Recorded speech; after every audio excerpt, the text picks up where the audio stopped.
आप कैसे देखते हैं ये एक ज़ुबानी कलामी दौरा था या इसका इम्पैक्ट पड़ेगा दुनिया पे? देखिए, सबसे पहले तो सारी दुनिया को पता है और चीन को भी बड़ी अच्छी तरह एहसास है कि ट्रंप पे भरोसा नहीं किया जा सकता। ट्रंप साहब बाप जहां पे क्या वादे करके गए वो तो ऐसा ऐसा चीजें खुलेंगी, लेकिन उनमें ये बहुत बड़ी सलाहियत मौजूद है कि वो वापस जाकर किसी भी अपनी जुबान से फिर सकते हैं।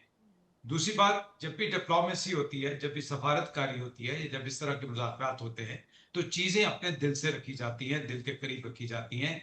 बिल्कुल उसका ओपन मुजाहरा नहीं किया जाता। और ये पहली दफा मैंने देखा कि ट्रंप साहब ने कोई ऐसी ब्लंट स्टेटमेंट नहीं दे दी कि हमने इतने मुआहदे कर लिए या 200 जहाज, या ये तो कोई इतना बड़ा इशू नहीं था, बल्कि 200 जहाज से बोइंग के तो शेयर्स फर्दर डाउन ही हुए। अगर इस दौरे को देखा जाए, जिसको तारीख साज दौरा कहा जा सकता था और कहा जा रहा है, और जिसपे सारी दुनिया की नजर थी, तो उसमें दो तीन पॉइंट्स हैं जिसको आपने भी इशारा किया। पहली बात तो ये ईरान, अमेरिका और इसराइल के जंग के तनाजुर में था।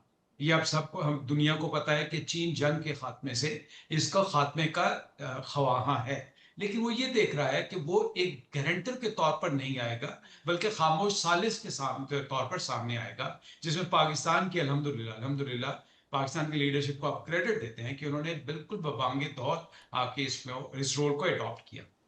दूसरा था कि इसी जंग के तनाजुर में अपनाए हुमस का मुस्तकबिल क्या होगा। बिकॉज ये भी बात तय है कि ऑल्दो अमेरिका चीन के जो स्ट्रेटेजिक ऑयल रिजर्व्स हैं, वो आज भी 5 टाइम्स बेटर और more than even American reserves है, लेकिन 80% ऑयल पे उसका इन्हिसार, बहुत बड़ी मार्केट है।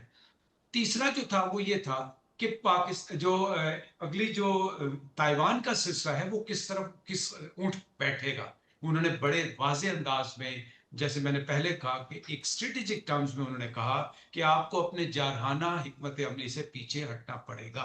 और आपने नोट किया होगा कि अमेरिका के सदर ने भी एक हांगकांग के जो सहाफी थे जिनको कैद किया हुआ है, उसका भी इशारतन जिक्र कर दिया। मैं ये समझता हूं कि अमेरिका पे जो दबाव है वो न सिर्फ डोमेस्टिक प्रेशर है, न सिर्फ उनके अपने वोटर्स का प्रेशर है, मिड टर्म का प्रेशर है, बल्कि इकोनॉमिक प्रेशर भी बहुत ज्यादा है। बिकॉज वन टाइम ये जो गैस की प्राइसेस, ऑयल की प्राइसेस बहुत बढ़ चुकी हैं, वो इसका हल चाहता है।